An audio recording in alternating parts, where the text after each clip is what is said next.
Okay guys, so I did a reading for Scorpio, and one of the flips through my little blue book there, actually I think it was the bigger book for the translation, or we'll call it the dictionary version of a word, kidnap.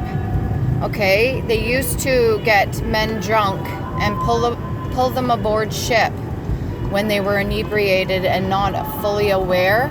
And they'd be stuck on the ship and they'd have no choice but to become a laborer. They had no choice but to do the work that was requested from them because of the fact that they're now stuck on a ship.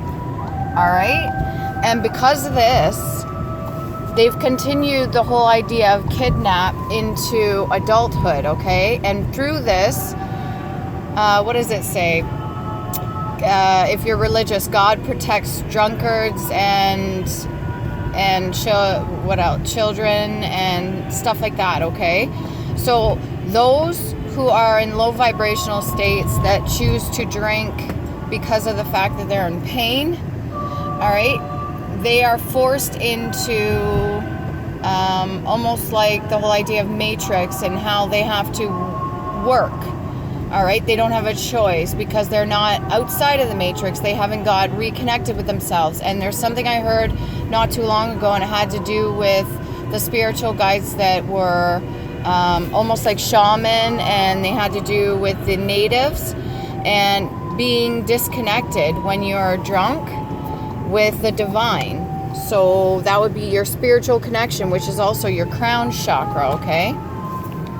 And the problem with that is that when people drink, it takes them at least 3 days. Now, don't quote me on this. It takes at least 3 days to get reconnected with your crown chakra. All right? And the fact that there's many people out there right now that turn to drinking and everything like that, they're basically being held captive because they're not able to discern. They're not able to really fully get all the information they need, or the downloads, or any of the signs and synchronicities from their spiritual guides.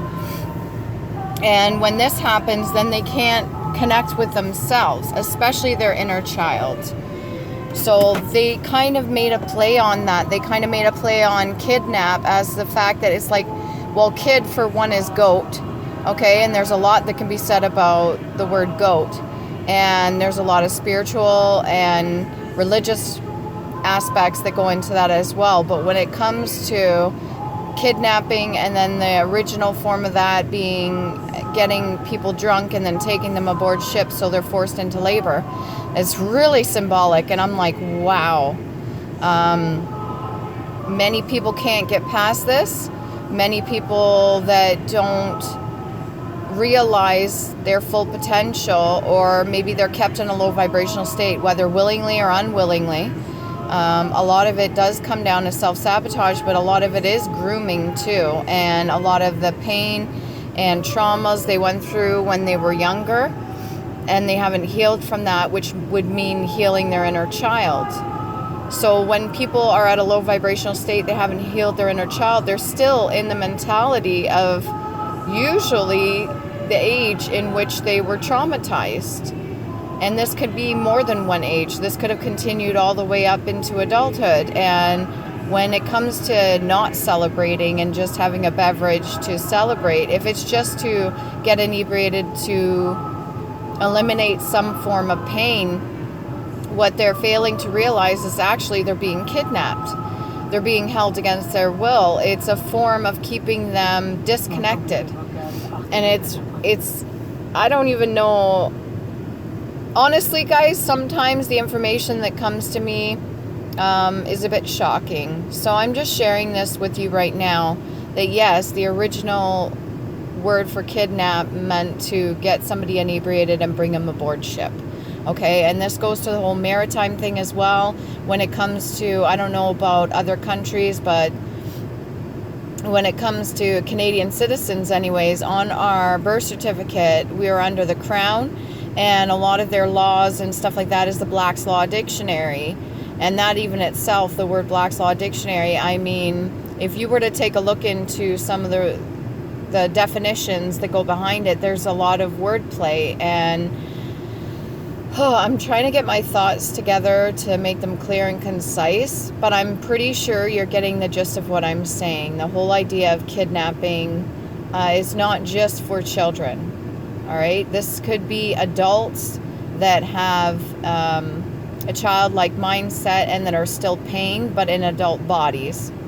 And a lot of the people that turn to drinking, they sometimes end up spiraling, and it can ruin their lives. And this is why it's considered a huge problem, especially when it comes to passings or deaths due to alcoholism.